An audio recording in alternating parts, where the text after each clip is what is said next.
Hey, this is a reply to Seth's question about bearing weight through the hand during certain kinds of ATMs. Seth, I wanted to show you on the skeleton so you have a clear idea of what I'm talking about. Sometimes when you write all this stuff in words, it's much easier to see it when you can just see the bones.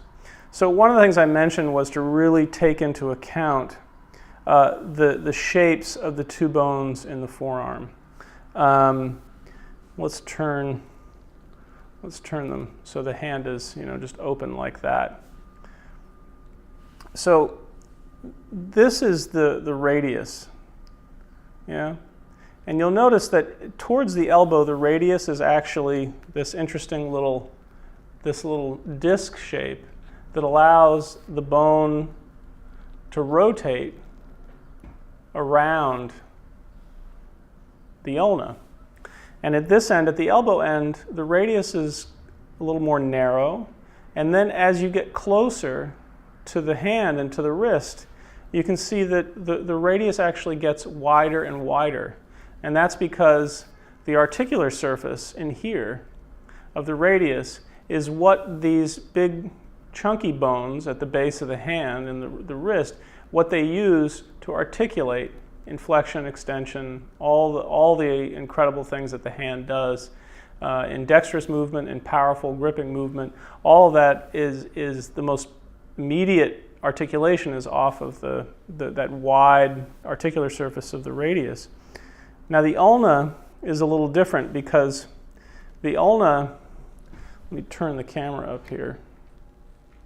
You can see that this may not be, a perfect human skeleton, but the ulna doesn't even really touch. It's not nearly as close to all the bones in the wrist.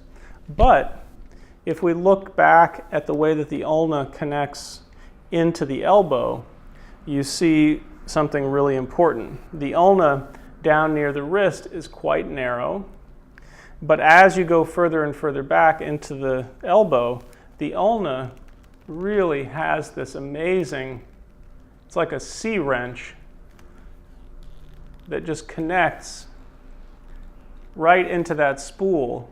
It's almost like a spool here at the end of the humerus.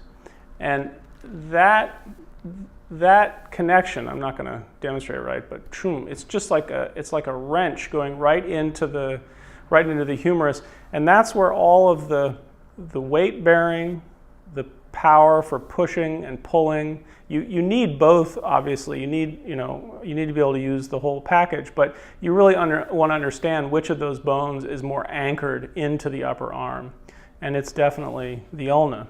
So now that you've seen that, I'm going to flip the skeleton over and just show you in the position that some of these lessons are done, where you're on the stomach and you have one hand standing.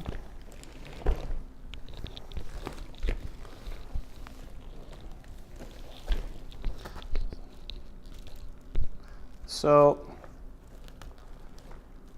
let's see if we get this in the camera here. So now you can see how, where to put the weight in the hand. You really do want to have a sense that you're right under there, because you're not going to be able to put the edge of this bone into the ground.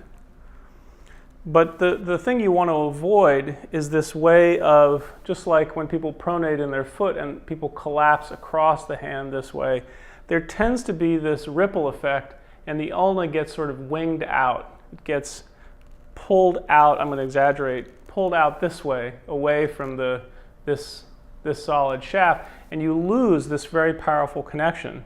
So you no longer really have much stability through the forearm, so that you can make these movements that lift the shoulder and do these kinds of weight-bearing things. Yeah. So the thing that often goes with the ulna sort of winging out this way is that the humeral head, and again I'll move the camera to show you this, the humeral head way up near the shoulder,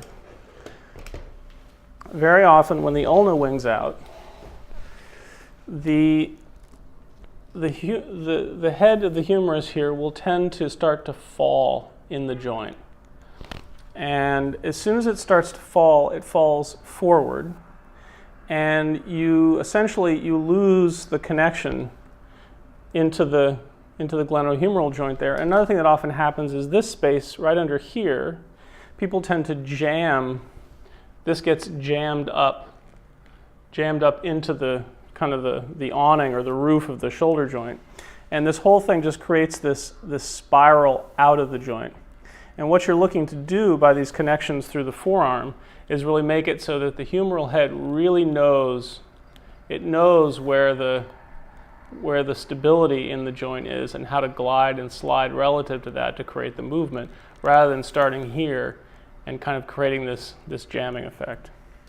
As far as your hand, this will probably inform your hand more than anything else, because you'll start to understand that when you look for the spaces and that creating the arch and whatever you're looking for as far as where you place the pressure in the hand, you'll have a way of sort of checking it up through the rest of the arm and the shoulder, and you'll cross-reference the sensation you have from your hand with how it feels through the elbow and through up and through the shoulder. And then ultimately, it really has to do with creating an environment where the spine can actually generate the movement in the timing with the arm, so you're not just making arm movements. Okay?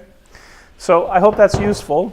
Maybe I'll make another video about the fluid torso lessons with lifting the spine, lifting the limbs by using the spine. But let me know if this was useful, and if you have your own skeleton to look at this stuff with, it's really useful. For those of you watching who may not have your own skeleton model, just take a look online at some anatomy images. What you're trying to do is just create a functioning image for yourself, so that when you're doing the lesson, you can be that much more specific. You have a reason to be patient and to go more slowly. And you can just build something that really has a future. Okay? Thanks.